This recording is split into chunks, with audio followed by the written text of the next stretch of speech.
ನಮ್ಮ ಭಾಗದ ರಾಜಕೀಯವಾಗಿ, ಸಾಮಾಜಿಕವಾಗಿ, ಧಾರ್ಮಿಕವಾಗಿ ತಮ್ಮದೇ ಛಾಪನ್ನು ಮೂಡಿಸಿದಂಥ ಮುದ್ನಾಳ್ ಮನೆತನದ ಮಾನ್ಯ ಮಾಜಿ ಶಾಸಕರಂತ ವೆಂಕಟರೆಡ್ಡಿಗೌಡರು ಮುದ್ನಾಳ್ರವರು ಶಿವಾಧೀನರಾದರು ಅಂತ ತಿಳ್ಕೊಂಡು ಕೇಳಿ ಮನಸ್ಸಿಗೆ ಬಹಳ ಖೇದಾಯಿತು.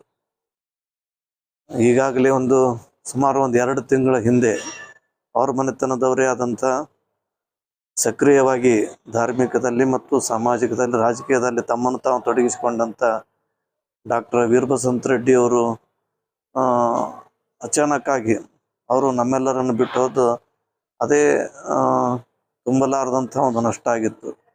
ಅವರ ಅಗಲಿಕೆಯಿಂದ ಇನ್ನೂ ಸರಿಪಡಿಸಿಕೊಳ್ಬೇಕೆನ್ನತಕ್ಕಂಥ ಮನೋಸ್ಥೈರ್ಯದಲ್ಲಿರುವಂಥ ಅವ್ರ ಮನೆತನದವರಿಗೆ ಮತ್ತು ಅವ್ರ ಹಿಂಬಾಲಕರಿಗೆ 2 ತಿಂಗಳಲ್ಲಿ ಮತ್ತು ವೆಂಕಟರೆಡ್ಡಿ ಗೌಡರ ನಿಧನ ಮನಸ್ಸಿಗೆ ಬಹಳ ಆಘಾತವನ್ನುಂಟು ಮಾಡಿದೆ.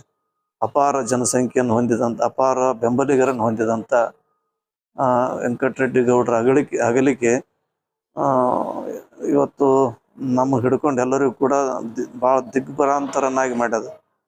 ಹೇಗೆ ಮಾಡಬೇಕು, ಏನು ಮಾಡಬೇಕು ಅನ್ನತಕ್ಕಂಥ ತೋಚದೇ ಇರುವಂಥ ಒಂದು ಪ್ರಸಂಗ ಸುಮಾರಾಗಿ ಯಾದಗಿರಿ ಮಹಾನಗರ ಜನತೆಗೆ ಕೂಡ ಬಂದಂಥದ್ದಾಗ್ಯದ ಅಂತ ತಿಳ್ಕೊಂಡು ಅದು ನಮ್ಮ ಕಲ್ಪನೆ. ಆಗಲಿ ಜಾತಸ್ಯ ಮರಣಂ ಧ್ರುವಂ ಅಂತ ತಿಳ್ಕೊಂಡು ಹೇಳ್ತಾರೆ. ಮರಣಕ್ಕೂ ಯಾರು ಸರಿಸಾಟಿ ಅಲ್ಲ, ದೊಡ್ಡವರು ಸಣ್ಣವರು ಮತ್ತೊಬ್ಬರು ಬಗೆದು ಹೋಗಲೇಬೇಕು.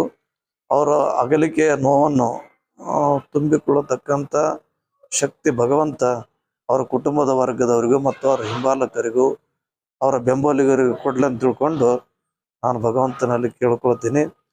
ಮತ್ತು ನಾಳಿನ ದಿನ ಈಗಾಗಲೇ ಅವರ ಮನೆತನದವರೊಂದಿಗೆ ರಾಚನಗೌಡರು, ಮಹೇಶ್ ಗೌಡರು ಮತ್ತು ಎಲ್ಲರನ್ನು ಕೂಡ್ಕೊಂಡು ಪೂಜ್ಯ ಹೆಡಿಗೆಮದ್ರೆ ಸ್ವಾಮಿಗಳವರೊಂದಿಗೆ ಮಾತಾಡ್ಕೊಂಡು ಎಲ್ಲ ಹಿರಿಯರನ್ನು ಕೂಡ್ಕೊಂಡು ಅವರ ಅಂತ್ಯಕ್ರಿಯೆಗಳಿಗೆ ಏನೇನು ವ್ಯವಸ್ಥೆ ಮಾಡಬೇಕು, ಅದರ ವಿಧಿವಿಧಾನಗಳೇನು, ಅದರ ಬಗ್ಗೆ ಪೂರ್ವ ಸಿದ್ಧತೆಗಾಗಿ ಎಲ್ಲರೂ ಈಗಾಗಲೇ ಕೂಡ್ಕೊಂಡಂಥದ್ದಾಗ್ಯದ. ನಾಳೆ 4 ಗಂಟೆಗೆ ವಿಶ್ವನಾಥ ರೆಡ್ಡಿ ಮುದ್ನಾಳ್ರವರ ಹಿರಿಯ ಸ್ವಾತಂತ್ರ್ಯ ಹೋರಾಟಗಾರರು ಮತ್ತು ಕಲ್ಯಾಣ ಕರ್ನಾಟಕದ ಪ್ರಸಿದ್ಧ ರಾಜಕಾರಣಿಗಳು, ಧಾರ್ಮಿಕ ಧುರೀಣರು ಅವರ ಒಂದು ಸಮಾಧಿಯ ಪಕ್ಕದಲ್ಲಿ ಅವರ ಅಂತ್ಯಕ್ರಿಯೆ ಮಾಡಬೇಕೆನ್ನತಕ್ಕಂಥ ವಿಚಾರವನ್ನು ಅವರ ಮನೆಯವರು ಮತ್ತು ಅವರ ಬೆಂಬಲಿಗರು ಎಲ್ಲರೂ ಕೂಡಿ ನಿರ್ಧರಿಸಿದಂತಾಗ್ಯದ.